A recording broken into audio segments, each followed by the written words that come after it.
Welcome to Under the Lens. Come and enjoy an extraordinary, raw, and unfiltered podcast that delivers debate, discussions, and interviews about film, pop culture, and everything in between. Here is your host, film critic and journalist, Byron Lafayette.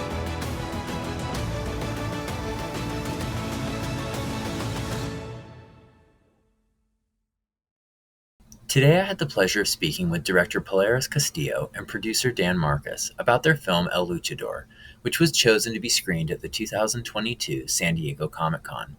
The film follows a professional wrestler who goes into seclusion after his undefeated streak comes to an end. In our sprawling conversation, we chat about representation, how fiction is inherently cultural, and how the pro wrestling icon The Undertaker inspired this film to be made. I hope you enjoyed this interview as much as I did. Firstly, kind of get started. Why don't we do some introductions, and you can let the audience know kind of like what you worked on in the past, Sure. and what's going on, and who you are. Of course. I'm Polaris Castillo. I'm the writer-director of El Luchador. And I am Dan Marcus, and I am the producer and first assistant director. Oh, very cool. So where did the idea for this film come from? Like, where did the genesis of it start? It came from, if you're familiar with pro wrestling, it came from when The Undertaker lost his undefeated streak.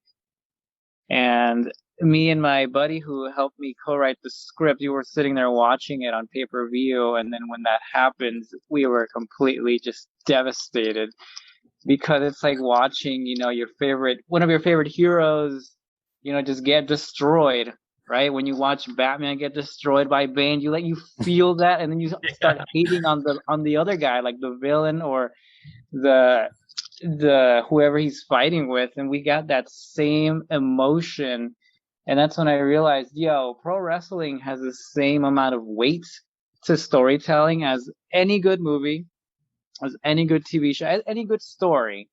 And it taught me a lot of things about storytelling, something I always say, just watching pro wrestling growing up, how to develop characters who people want to root for and cheer for and intensely get behind. Like it's just like writing a good script, because that character has to, get butts in the seats and sell merchandise and all that. Like, well, that's exactly what screenwriters do. So I learned a lot from that. But when that happened, me and my buddy were just really devastated by that. And we just like kept making up silly stories. Like, how do you think he's doing right now? He's going home and, totally kayfabe and thinking, how's he like with his wife and can he even like operate and make his own dinner? Like, he must be totally depressed and distraught.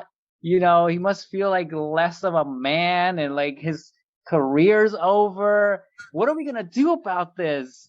I don't know, man. I don't know how to deal with this, except why don't we like tell that story somehow, like of him going home and just facing that reality or not facing it, and how he was might be stuck in a limbo of some kind, like he can't even take his wrestling attire off. He's still stuck in that zone, right? Like he's just frozen. So we began to kind of toy with that idea, and then we created our own characters around that to create that world. And since I've never seen a movie based on like Mexican culture, because I'm Mexican, I wanted to also inject that in there too, put a lot of cultural colors and background and just represent my people too at the same time. So that's the genesis of that. And that's very cool. And I can definitely totally understand that feeling of devastation, at a loss. Because it reminded me, when you were bringing up the pro wrestling, that I remember way back in the day. I mean, I was a young kid, but I remember when Evander Holyfield fought Lennox Lewis and lost. And I remember how sad I was. Exactly, dude. It's like you're following a character all your life. I knew The Undertaker since I was a teenager too. And to then grow up into like my late or mid 20s and see someone like that get defeated or like get dethroned, you feel it because it's like one of your best friends, right? And then it just impacts you, just like seeing anyone that you know just get completely, kind of humiliated or dehumanized. You're like, man, I don't even know how to process this, because obviously you know that it's fictional, but it still tugs at all of your emotional heartstrings. And so I'm like, man, this is powerful. Why are we depressed about this? There was something there, you know. No, absolutely. Because it is funny, but it is true, that even fictional characters, they become like friends, especially if you followed them for a long time.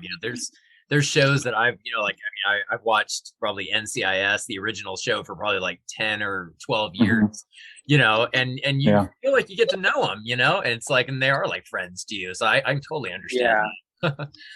Yeah, exactly. So and I basically just outed myself as probably like a 65-year-old man saying that I watched NCIS. So. Oh my God. I've seen clips of that show. So you've seen clips. I've seen clips. Heard of it. I know it exists. Yeah. I feel even older now. No.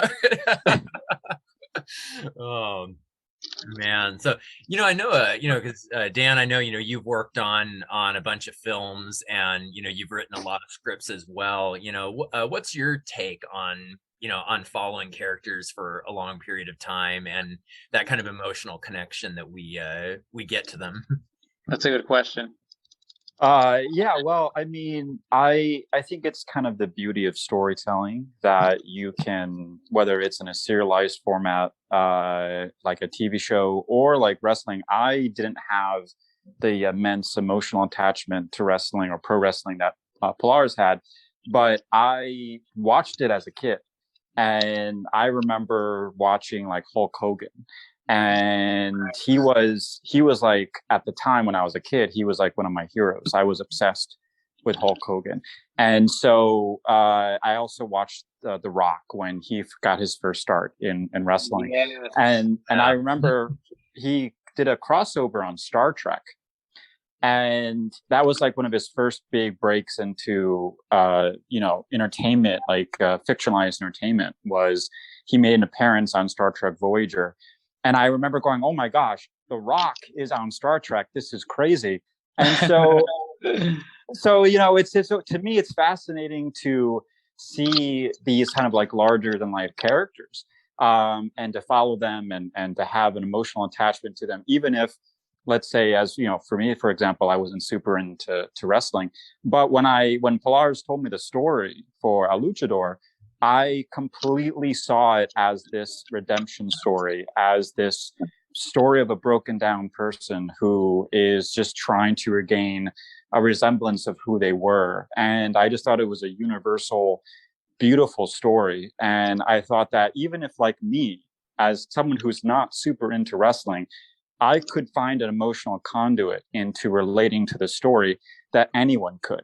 And it kind of reminded me a little bit of like a superhero story in a way. And I think Polaris would talk a lot about how pro wrestling for him reminded him of superheroes and the story of Batman even. And, we would often talk about, Batman's battle with Bane and how that kind of had similarities there. So I just thought that, like, emotionally speaking, anyone watching this movie, even if you're not familiar with pro wrestling, would just find something really tangible to connect with. And it's just that idea that no matter what the characters are or where they come from, that emotional journey is universal. Is absolutely, that it reminds me of that quote, from Nolan's trilogy. Why do we fall? So we can pick ourselves back up. For sure. Exactly. Mm-hmm. Because failure at one point, or another, is always going to be a part of everyone's story. No matter whether it's relationships, job, anything. And so, I think it is something that everybody can connect to in a story. I always enjoy, enjoy those redemptive stories when they're told. Exactly. Yeah, we wanted to make it available for anyone who just loves a good story and not just wrestling fans, because I mean, they're wrestling fans are such a niche audience, so I didn't want to cater to them. But I mean, maybe a little bit, but also more to just fans of good drama and heartfelt stories about redemption too. Like we all make mistakes, and we all kind of avoid our mistakes and run away, and which is what our character does in the beginning. But then he wants to fix that, and he can't find out how. But we get to see him, explore that journey and kind of humble himself and realize, okay, well, maybe I have to just let go of this persona in order to move on. Right. So there was a lot of that, a lot of like heavier themes in there that just kind of arose from kind of naturally just from just writing it. It's kind of wrote itself. So that was a lot of fun too. I remember writing it literally in front of Dan when he was in the room. I remember. On a big TV. I remember. Like, all right, can you just like watch me write so that it's not pointless? But not just kidding. But so that maybe just to have some kind of like feedback as I'm going, because I knew we were gonna do this, and it was just an idea, but like I wanted to feel the writing was there. I wanted to, because I had like this vague idea of like where I wanted it to go, but I didn't know the little details and the little intricacies and the idiosyncrasies, and it felt nice to have another writer just kind of sitting there like, okay, that's weird, or that's good, or that doesn't make sense, or that's too much, whatever. Which is really interesting because we've never done that before. So that was a cool little experience there. That is really cool because it always helps to bounce ideas off, because it just having sometimes getting away from your own viewpoint can be interesting. So what was that? What was that like for you, Dan, during that process? I mean, it was honestly so much fun. I actually was very privileged to watch Polaris write, because it's something where, in my experiences, when I'm writing, I feel like a vampire, where I'm like in my apartment, I just need to be alone, and so to be able to be like literally watch Polaris write the screenplay, and to see it kind of happening in real time was really, really exciting, and it made the collaborative process very, very open and very, very inviting to ideas, and it felt very much like a seamless collaboration. And I was just so excited about the story, and so it was something where I believe I don't exactly remember when this was, but I don't know if we were editing Closure, which is a film I did, but I remember we went to lunch, and this was when Polaris first pitched me the concept, and I just remember going, I would want to see that movie. If I didn't know who Polaris was, if I didn't know anything about, what he was doing as a filmmaker, I would be wanting to watch that film. And so naturally I gravitate towards stories that I want to sit down in the theater and watch. And so being able to kind of just like witness that first draft, and, that first draft, and, Polaris can correct me if I'm wrong, I think it was like 8 pages. It was like super succinct, super, like really just this no hold barred, like very like succinct story.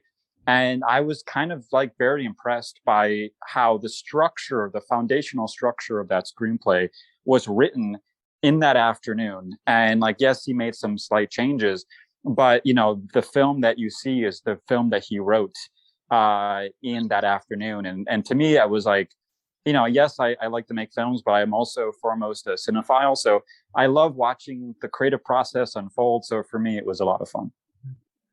Man, that's very cool. What was the process like, for casting, the film? Did you guys have an idea of the type of actors and people that you wanted to be in, like pictures in your head, or was it just did you go in kind of with just, an open mind of what you were going to do?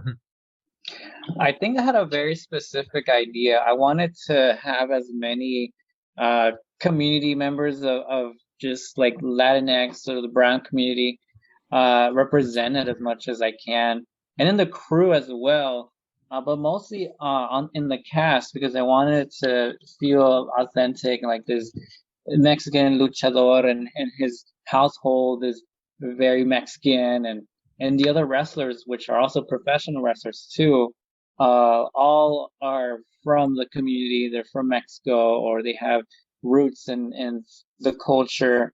So that was the most important thing for me, but also for the other actors as well. I wanted them to look a certain way. I wanted them to look like indigenous people and modern day And when we cast like Belen, the woman who plays the wife character, as soon as I saw her headshot, she reminded me of my mom. Just like she had that face, right? She just had like a very motherly, very Mexican face, or very just. I know she's from Peru, but still, just like an indigenous looking face, right? And I'm like, oh my god, this is exactly what I want.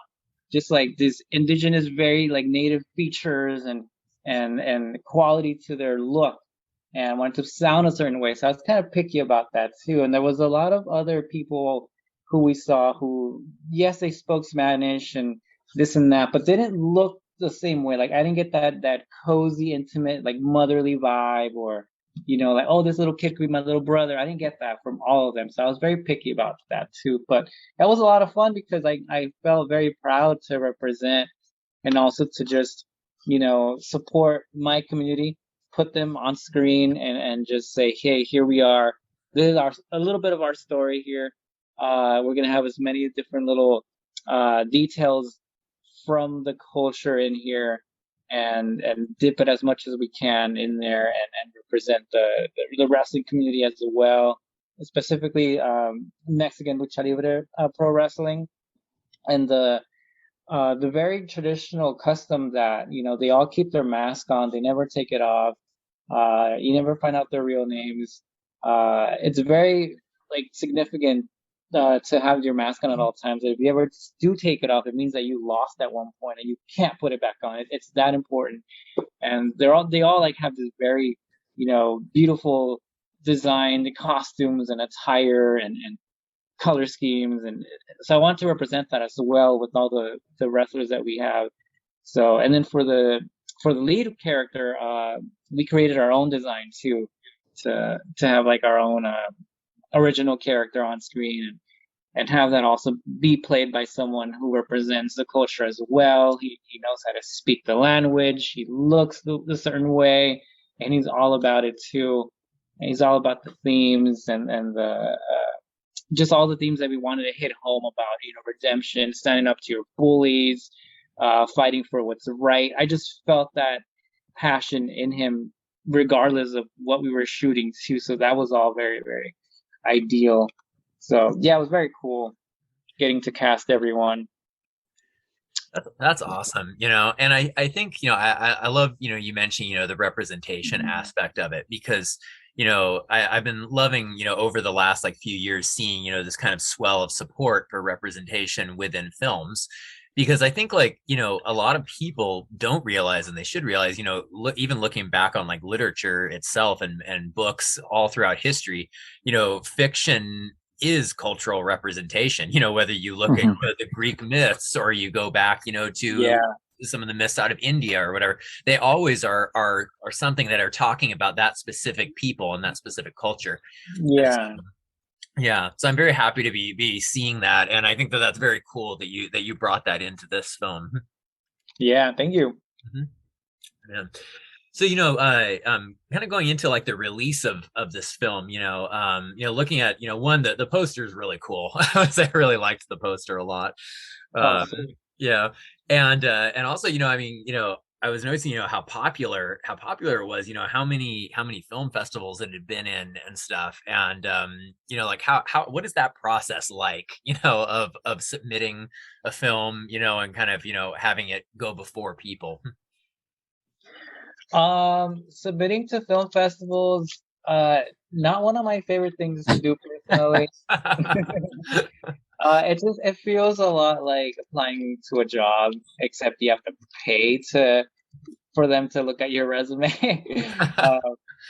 So it's not a lot of fun, but I think it's worthwhile if you're hitting a certain amount that you really, really care about, or that you like, or that you have a connection to, or maybe you have past experiences in, and it's a good one.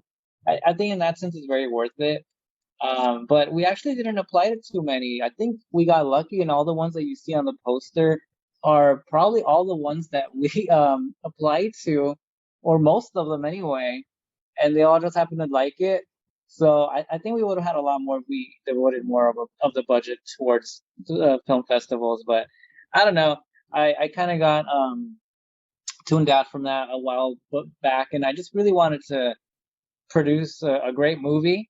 And then my dream goal was to give it to the inspiration, the Undertaker himself, which we ended up doing. So to me, it was more about that and coming full circle to that and showing it to him because he's still here with us and he, I would love to know what he thinks. I don't know if he ever watched it, but I did hand him a copy of the movie. But to me, every other like film screening or event or festival is just icing on the cake. It's all bonus little victories, and I love them. But I wasn't really trying to, push the festival circuit this time. I just really wanted to put it out there and, let the community watch it and see what that's like. That way, it just feels less daunting to, try the whole festival route and look for approval and try to get awards here and there. It can kind of ruin your passion a little bit if you're not getting the attention you think it deserves and you're like, man, I'm just gonna throw it online, which I think is the best way to go because you'll get more eyes on it and you're gonna hit the community that you want because you'll post it, where it's appropriate. You'll go to a very specific Reddit or very specific group on Facebook or wherever you want to don't submit it to, as opposed to other film festivals where you're competing and it can feel like it's sucking kind of your passion away a little bit unless you're winning, which is so unrealistic. But I never wanted to make it about that, and it never was. But just the act of submitting to festivals, you just can't help but feel that a little bit. Would you agree, Dan, as a filmmaker? You have that? Oh yeah.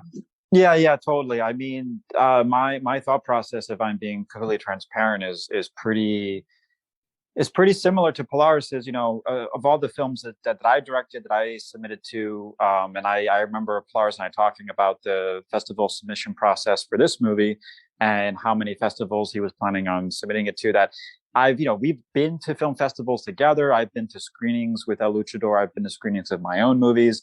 And honestly, unless you're going to like a bigger festival, and actually, so speaking of this whole process, I went to last Comic Con I went to, which was 2019. It was for another film that I worked on, directed by Julian Park, and that was a great experience. And so I'm really excited for Polaris to go to Comic Con on Friday and to have an audience see his movie there, because I think he's going to have a great experience. And I would actually say Comic Con is one of the better experiences I had. But I've been to some pretty you guys won. Yeah, and thank you for So Julian won. He won Best Film for his movie Invincible Boy, and it was just a phenomenal experience, and I was so happy for him. And, And so, but we've also been to a lot of film festivals where you can tell that it's like a popularity contest, and it's about who knows who. It's very nepotism focused, and it's all okay. This person knows the theater director, whatever, or the film festival director. I won't go into the specifics, but there was one time we went to, I think Polaris, I think you were there, but we went to a screening, I think if it was Invincible Boy, and we were there to support Julian, and the director of the festival submitted a film without yes, that was ours. That was our screening. Was it? Yes, that's right. That's right. Yeah. And see, there's something at most festivals called an audience award, and it's basically a popularity contest, and whoever brings the most people there, they get to vote for a certain movie, and that gets the audience award. But every festival has it, even like the big major ones that had feature films. But this one in particular, like the guy running the show, who also had a film in the festival, won the audience award. And I'm like, are you serious? First of all, why are you even in the competition? So I'm not saying all festivals do this, but especially for short films, they can feel this way. I don't know about feature film festivals because I haven't done a feature yet, but at least for shorts where, it does feel very competitive or very, I'm just putting on this festival to kind of put more attention on my project, but you guys can all submit too. But it feels very weird, or it can feel weird. But honestly, though, I think we've done such a great job with just putting it out there so far and throwing it online, and I feel like it's gotten just the right amount of views from the right people, right folks, you know. So I think, like, if I guess my other goal would just be like to get other like professionals to watch it, like other professional wrestlers or big fans of that, and to kind of watch it and really dig it. So I've I've sent it to like other like bloggers or people who run like a YouTube channel who are really into pro wrestling, and I've gotten a lot of good feedback from them, and for me that means a lot because I wanted it to feel authentic, and for them to say, oh yeah, I watch wrestling all the time, and I watched your movie. This was great. This is a great story. That to me is the best thing right now, anyway. But obviously, any sort of audience member watching and who dig it is great. But I think if it's specifically from that community, that's when it feels like, oh my God, I could have never gotten this from a film festival, with a bunch of snobs, watching it and like, oh yeah, well, great cinematography. What was it shot on? I'm like, who cares what it was shot on? And that's often how it feels. Mm-hmm.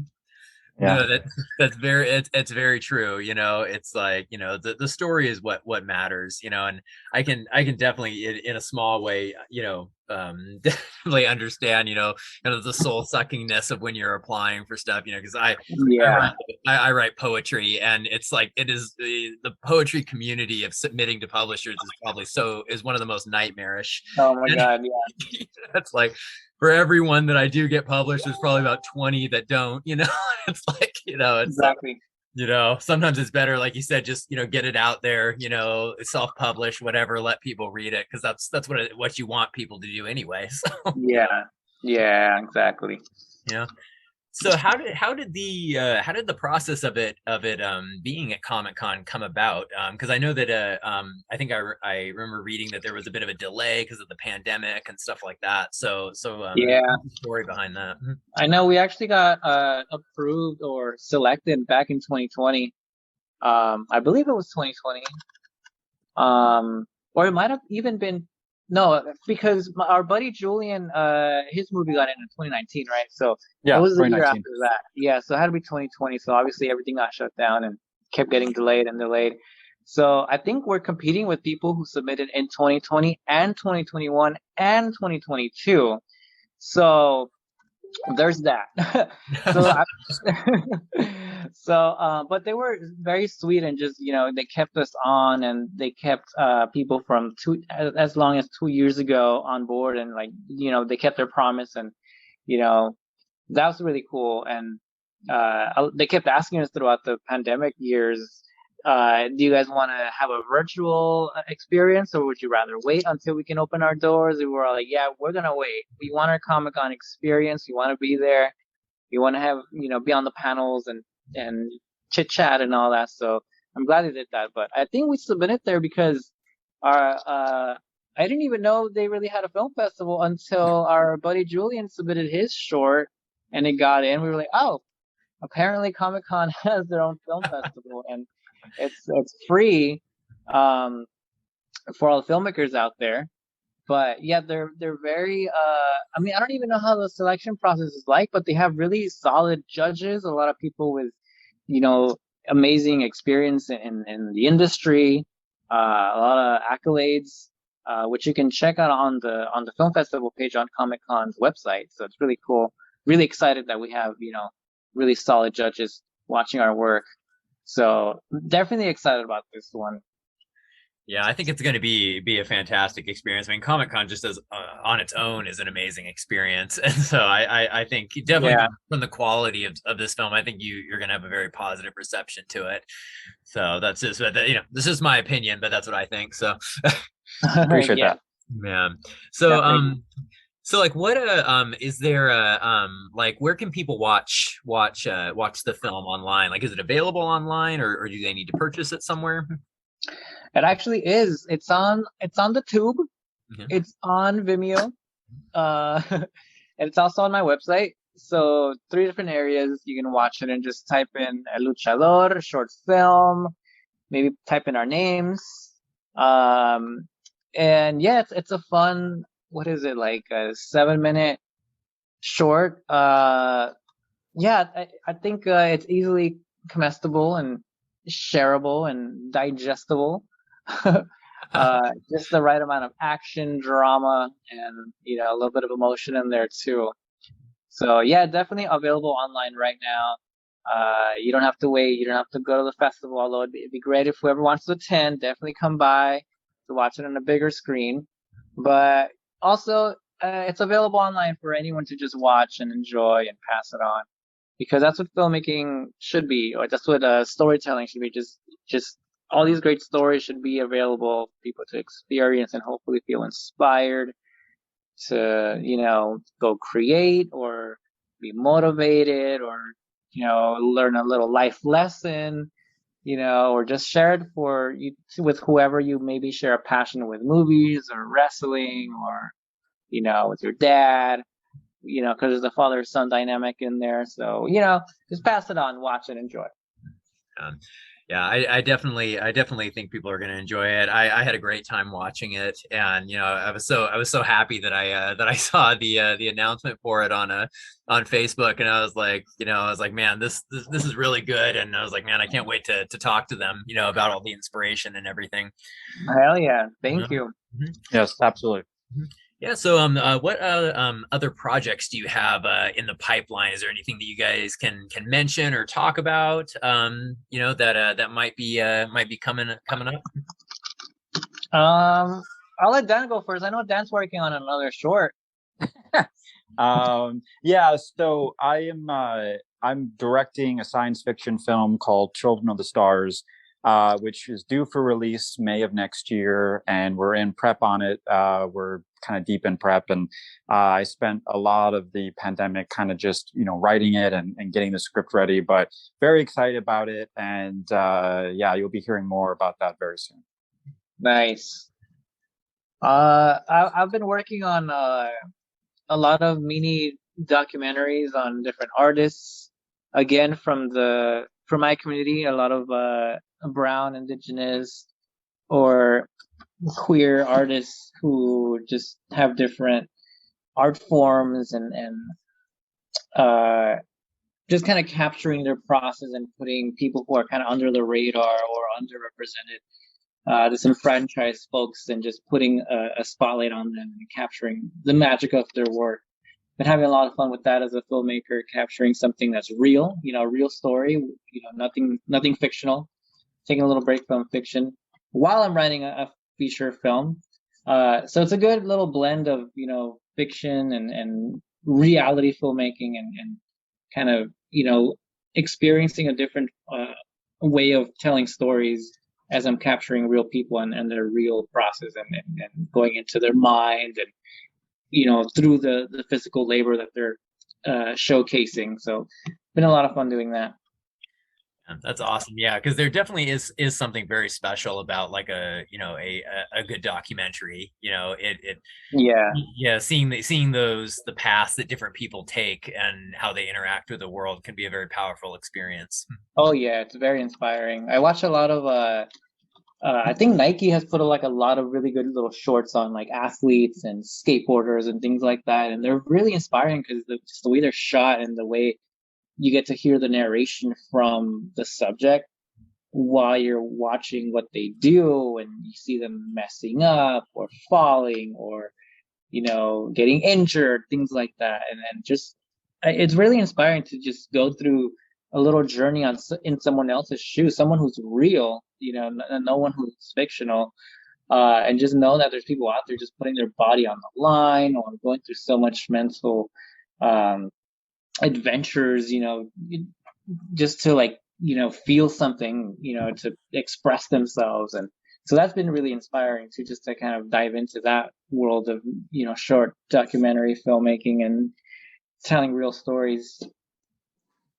Man, that's very cool, man. Well, I really appreciate you guys coming on and sharing your vision and your work, with my audience. I always love trying to shine a spotlight, on independent projects and everything, because that's kind of where my heart is and where I find the most interesting stories being told.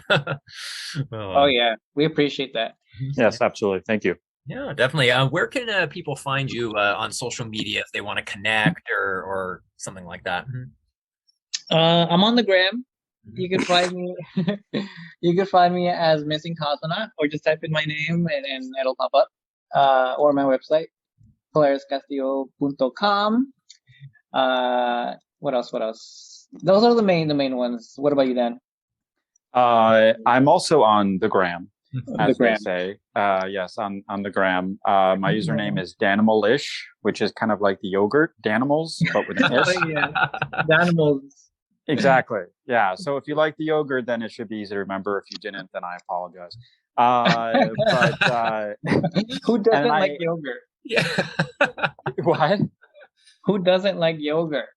You know, I'm gonna be honest. I don't like yogurt. I know. I chose the Then weirdest name You gotta for change somebody. your name now.